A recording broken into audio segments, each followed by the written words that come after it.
پیری مریدی اور اولیاء کرام کے حوالے سے بہت زیادہ مبالغہ آرائیاں آج پائی جا رہی ہیں. ان کے بارے میں جو باتیں بیان کی جاتی ہیں اس میں اتنی مبالغہ آرائیاں کر دیتے ہیں کہ ایسا لگتا ہے کہ جناب بس سب اختیار اللہ نے ان کو دے دیا ہے، یہ بھی کر سکتے ہیں، یہ بھی کر سکتے ہیں، یہ بھی کر سکتے ہیں. اور جو ان سے طلب کرنے والا ہوتا ہے چاہے سامنے موجود ہے وہ بولتا ہے بھائی آپ یہ کام کر دیجئے میرا، جیسے اس کے اختیار میں ہے. واقعات اس طریقے سے بہت سارے. اچھا پیر نصیر الدین شاہ صاحب کا میں سن رہا تھا تو ایک دفعہ بیٹھے ہوئے وہ کہہ رہے تھے بھائی لوگ واقعی مبالغہ آرائی میں اس طریقے سے پڑ گئے ہیں کہ سامنے پیر کو بول رہے ہوتے ہیں جناب میرے لیے یہ کر دو، میرے لیے یہ کر دو، میرے لیے یہ کر دو. وہ کہتے ہیں بھائی مجھے دیکھ لو، میں بھی ایک پیر ہوں، تمہاری طرح ایک عاجز بندہ ہوں، عام سا بندہ ہوں. بھائی میرے اپنے گھٹنوں میں درد ہو رہا ہے اور یقین جانو میں خود صحیح نہیں کر پا رہا ہوں. کوئی پیر آئے اگر کوئی کسی کا دعویٰ ہے کہ جناب میں یہ کر دوں گا، میں وہ کر دوں گا، آئے میرے گھٹنوں کے درد کو صحیح کر دے. اسی طریقے سے انجینئر صاحب وہ بھی ایک استدلال اس طریقے سے کرتے ہیں بھائی یہ بابے تو اپنا پیشاب نہیں روک سکتے ہیں تو تمہارے لیے کیا کریں گے. میرا سوال یہاں پر بنیادی طور پر یہ ہے کہ عجز سے استدلال کرنا کہ جناب فلاں تو عاجز ہے، فلاں یہ کام نہیں کر سکتا، وہ تمہیں کیسے فائدہ دے سکتا ہے؟ جیسے پیر نصیر الدین شاہ صاحب نے کہا، اسی طرح انجینئر صاحب بھی کہتے ہیں. تو سوال یہ ہے کہ عجز سے استدلال کرنا یہ درست رہتا ہے کہ نہیں رہتا ہے؟ دیکھیں یہاں پر دو چیزیں ہیں. ایک ہے نفس مسئلہ کہ عجز سے استدلال پکڑنا کہ ہم بڑے کمزور ہیں، ہم بڑے ناقص لوگ ہیں، بڑے محتاج لوگ ہیں، اور اللہ ہے وہی بادشاہ، وہی اسی کا حکم چلتا ہے اور اسی کی مشیت پہ سب کام ہوتے ہیں. ایک ہے یہ مسئلہ. اور ایک ہے جب آپ عجز سے استدلال کر رہے ہوتے ہیں تو اس وقت آپ کا انداز کیا ہونا چاہیے. یہ دو الگ چیزیں ہیں. ہم الگ الگ کر کے اس کو اگر ذکر کریں تو سمجھ میں آئے گا. دیکھے گا عجز سے استدلال کرنا کہ ہم بڑے کمزور ہیں اور اپنے آپ کو گرا کر کے ہی رکھنا تاکہ کوئی مبالغہ پیدا نہ ہو، بالکل عین قرآن کا حکم ہے، قرآن کا مزاج ہے. بالکل قرآن پاک آپ پڑھ لیں. اللہ تعالیٰ آیات ہیں اس کے بعد اللہ تعالیٰ نے واضح طور پر ارشاد فرمایا یا ایھا الناس، اے لوگو، جتنے بھی لوگ ہیں. ناس اس کے اندر عام لوگ بھی داخل ہیں، نیک لوگ بھی داخل ہیں. اللہ فرماتے انتم الفقراء الی اللہ، تم سب محتاج ہو اللہ کے. واللہ هو الغنی، صرف اللہ غنی، اسی کی ذات غنی ہے، باقی تم سب محتاج. تو یہ بالکل ایک عجز ہی ہے نا. جس طرح اللہ نے قرآن میں فرمایا خلق الانسان ضعیفا، انسان بڑا کمزور پیدا ہوا ہے. دیکھو انسان بڑا طاقتور بھی ہے، ذہانت ایسی ہے کہ آج کہاں سے کہاں چلا ہے، لیکن ساتھ ہی ساتھ بہت کمزور بھی ہے. ایک چھوٹا سا کرنٹ کا جھٹکا کبھی لگتا ہے تو جان نکل جاتی ہے اس کی، چھوٹا سا اس کو خبر سننے کو ملتی ہے تو ادھر ہی گر جاتا ہے. انسان کمزور بھی بہت زیادہ ہے، صلاحیتیں بھی اس کے اندر بہت زیادہ ہیں. تو انسان کو اپنی حیثیت ہمیشہ اپنے سامنے رکھنی چاہیے. اسی چیز کا عجز سے استدلال کرنے کا اللہ تعالیٰ اپنے نبیوں کو بھی حکم ارشاد فرمایا کرتے تھے. جیسے آپ قرآن پاک میں پڑھیں، اللہ فرماتے ہیں قل لا املک لنفسی نفعا ولا ضرا الا ما شاء اللہ. آپ لوگوں میں اعلان کر دیجئے کہ میں اپنی ذات کے بھی نفع و نقصان کا کوئی مالک نہیں ہوں، الا ما شاء اللہ، ہوتا وہ ہے جو رب چاہتا ہے. آگے بھی فرمایا وَلَوْ كُنْتُ أَعْلَمُ الْغَيْبَ لَاسْتَكْثَرْتُ مِنَ الْخَيْرِ، اگر علم غیب ہمارے پاس ہو تو ہم بھلائیاں ہی بھلائیاں اپنے پاس اکٹھی کر لیں، نقصان ہمیں کبھی ہو ہی نہ سکے. نقصان ہو رہا ہے تو اس کا مطلب ہے کہ نہ یہ دعویٰ ٹھیک ہے نہ ہم مالک ہیں. اللہ کے نبی علیہ الصلوۃ والسلام سے بھی عجز کا ایک اظہار کروایا گیا. تو عجز سے استدلال بالکل کیا جاتا ہے، اس میں کوئی شک نہیں. اس کے علاوہ آپ دیکھیں جس وقت کفار کے معبودان باطل کو اللہ تعالیٰ نے ظاہر ہے ایک بتانے کے لیے کہ جن کو تم خالق سمجھ رہے ہو، عبادت کے لائق سمجھ رہے ہو، وہ عاجز کتنے، تو اللہ نے بھی عجز سے استدلال پکڑا. وہ کیسے ہے؟ اللہ بیان کرتے ہیں ان الذین تدعون من دون اللہ لن یخلقوا ذبابا ولو اجتمعوا لہ وان یسلبهم الذباب شیئا لا یستنقذوہ منہ، کہ جن کی تم عبادت کر رہے ہو بتوں کی، پتھروں کے بنائے ہوئے خداؤں کی، یہ مکھی بھی ان کے اوپر سے کوئی چیز لے کے جائے یہ اس کو بھی واپس نہیں لا سکتے.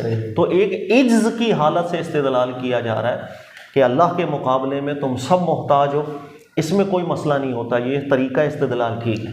لیکن مسئلہ یہاں پر یہ آ جاتا ہے کہ یہ تو بات آپ نے کر دی، چلو عجز سے استدلال کرنا درست ہے، یہ قرآن پاک میں اللہ رب العزت نے کیا ہے، لیکن اس طریقے سے استدلال کرنا کہ سامنے تذلیل ہو رہی ہو، کیا یہ بھی رویہ؟ دیکھیں یہ آ جاتا ہے ہمارا دوسری چیز جو میں نے ذکر کی تھی کہ عجز سے استدلال بالکل کیا جاتا ہے، قرآن پاک کا طریقہ رہا ہے. لیکن یاد رکھیے گا جس وقت بھی عجز سے استدلال کیا جاتا ہے تو یہاں پر تذلیل کا پہلو نہیں آنا چاہیے، یعنی ذلیل کرنے والا لہجہ نہیں ہونا چاہیے. ہمیشہ دو چیزیں ذہن میں رکھیں، قرآن کی تبلیغ کے اندر، ہماری تبلیغ اور دین کے اندر ذلت یہ چیز بالکل نہیں ہے. جہاں تبلیغ ہے وہاں ذلت نہیں ہو، جہاں ذلت ہے وہ تبلیغ نہیں، یہ دو راہیں ہی بالکل جدا ہیں۔ صحیح۔ اس لیے اب آپ غور کریں، اللہ قرآن میں فرماتے ہیں کہ جب عاجز کرنا کسی کا عجز شو کرنا مقصود تھا، وہاں قرآن کی آیت دیکھیں وَإِن يَسْلُبْهُمُ الذُّبَابُ شَيْئًا لَا يَسْتَنْقِذُهُ مِنْهُ، کہ مکھی بھی ان سے کوئی چیز لے کے چلی جائے گی، عقل مندو غور کرو، یہ کچھ نہیں کر سکتے۔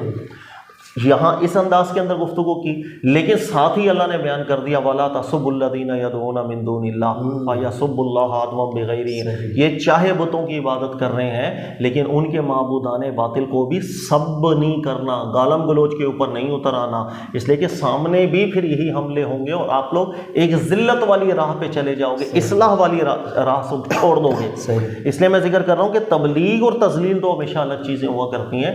عجز سے استدلال کرنا نہایت نفیس ہے، جیسے آپ نے ذکر کیا، پیر نصیر الدین شاہ صاحب ذکر کر رہے ہیں کہ میں اپنے گھٹنوں میں میرے درد ہے، میں نے کیا تمہارے گھٹنے کہاں سے ٹھیک کرنے ہیں، بلکہ کوئی دعویٰ کر رہا ہے تو اسے بولو لا کر کے مجھے دم کر دے، میرے گھٹنے ٹھیک، یہ عجز سے استدلال کر رہے ہیں، کرنا چاہیے، نہایت نفیس ہے۔ ہمارے یہاں بدقسمتی سے آج کل پرابلم یہ ہے، جو شخصیتیں، میں ہر ایک کی بات نہیں کر رہا، بڑے بڑے نیک لوگ بھی ہیں اس دنیا میں، ایک عمومی مزاج کی بات کر رہا ہوں کہ پیروں کے سامنے لوگ کھڑے ہو کر بیان کر رہے ہوتے ہیں انہی کی فضیلتیں کہ ارے سر میں نے فلاں یہ کیا تو مجھے آرام آ گیا، میں نے آپ کا جھوٹا کھایا مجھے آرام آ گیا، اور پیر صاحب خاموشی سے سن رہے ہوتے ہیں۔ سب فوراً رد کر دینا چاہیے کہ اللہ کے بندوں، میں خود کتنا عاجز انسان ہوں، بیمار ہو جاؤں تو ڈاکٹروں کے پاس میں جا رہا ہوتا ہوں، میں نے تمہارا کیا بلا کرنا ہے، وہ ہے بلا کرنے والی ذات، میری بھی تمہاری بھی، وہ سب کا خالق ہے، میرا بھی ہے تمہارا بھی ہے۔ اور ان اکرمکم عند اللہ اتقاکم، ایمان عمل صالح کی بنیاد پر اس کی بارگاہ میں عزتیں ہوتی ہیں، بلندی رتبہ اور مقامات ہوا کرتے ہیں، تو فوراً رد کر دینا چاہیے۔ مجھے یاد آ رہا ہے شیخ ابن تیمیہ صاحب کے حوالے سے کہ ان کے سامنے، کیونکہ ان کے دور میں نا یہ استغاثہ کے بڑے مسئلے تھے، اچھا، اور انہوں نے بھی بڑا رد کیا تھا شد و مت کے ساتھ۔ تو ایک دفعہ ایسا ہوا کہ کوئی قافلہ ان سے ملاقات کرنے کے لیے آیا، تو شیخ ابن تیمیہ سے ملاقات کرتے ہوئے وہ ذکر کر رہا ہے کہ سر ہم آپ کو آپ کی کرامت سنائیں۔ کیا کرامت ہے جی؟ لوگوں نے کہا بتائیے کیا؟ ہم جب آ رہے تھے جنگل سے تو ایسا کچھ مسئلہ ہمیں ہو گیا، تو ہم نے وہاں پر پھر ندا لگانا شروع کر دی کہ ابن تیمیہ ہماری مدد کرو۔ تو کہہ رہے ہیں کہ ہم نے خود دیکھا کہ آپ آئے ہیں گھوڑے پر سوار ہو کے ہماری مدد کر کے گئے۔ اچھا، جس وقت قافلے والوں نے یہ بات سنا دی، اسی وقت شیخ ابن تیمیہ صاحب کھڑے ہوئے اور لوگوں کو کہا کہ کوئی میں مدد کے لیے کسی جگہ نہیں گیا ہوں، شیطان نے ان کے ساتھ کھیلا ہے، غیر اللہ کو پکارنا شروع انہوں نے کیا ہے، دعائیں کی ہیں، شاید شیطان نے ایسا تمثل ان کو کیا ہے، ان کے نظریات اور عقائد خراب، میں کہیں نہیں گیا ہوں، میں عاجز انسان یہی میں عاجز انسان یہی تھا، میں کہیں نہیں گیا۔ بڑے لوگوں کی بڑی بات ہے، بڑے لوگوں کی بڑی بات ہے، کہہ رہے ہیں، میں نے خود رد کر دینا چاہیے۔ میں نے خود دیکھا سوشل میڈیا پہ، نیشنل میڈیا پہ، کہ مریدین کھڑے ہوئے پیر صاحب کی بھرے مجمع میں فضیلتیں بیان کر رہے ہیں کہ جناب آپ وہاں آ گئے تھے، آپ نے ایسا کر دیا تھا، یوں ہو گیا تھا، وہ پیر صاحب بیٹھ کے چپ کر رد کر دینا چاہیے۔ بالکل، جو ایک عمل کیا تھا شیخ ابن تیمیہ صاحب نے، ہمارے یہاں یہ عمل مفقود ہو چکا ہے، انسان کو فوراً عاجز ہو جانا چاہیے۔ دیکھیں ابو بکر صدیق جیسا شخص رضی اللہ تعالیٰ عنہ، وہ ایک دفعہ آ گئے کسی منافق کے معاملے میں رسول اللہ صلی اللہ علیہ وسلم کی بارگاہ میں، عرض کیا کہ ہم آپ سے استغاثہ کرنا چاہ رہے ہیں۔ فوراً نبی پاک علیہ الصلوۃ والسلام عجز کی طرف تشریف لے، تواضع کی، فرمایا انما یستغاث باللہ، وہ ذات ہے جس سے استغاثہ کیا جاتا ہے۔ جب تک ہمارے اندر یہ چیز پیدا نہیں ہوگی، لوگ مبالغے میں پڑتے چلے جاتے ہیں۔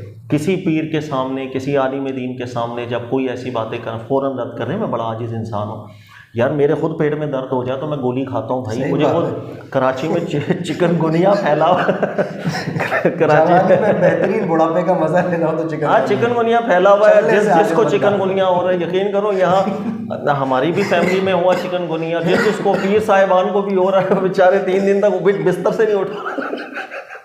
صحیح بات ہے سر، صحیح بات ہے۔ تو عجز سے استدلال کرنا چاہیے، اللہ تعالیٰ سمجھنے کی توفیق دے۔ جزاک اللہ۔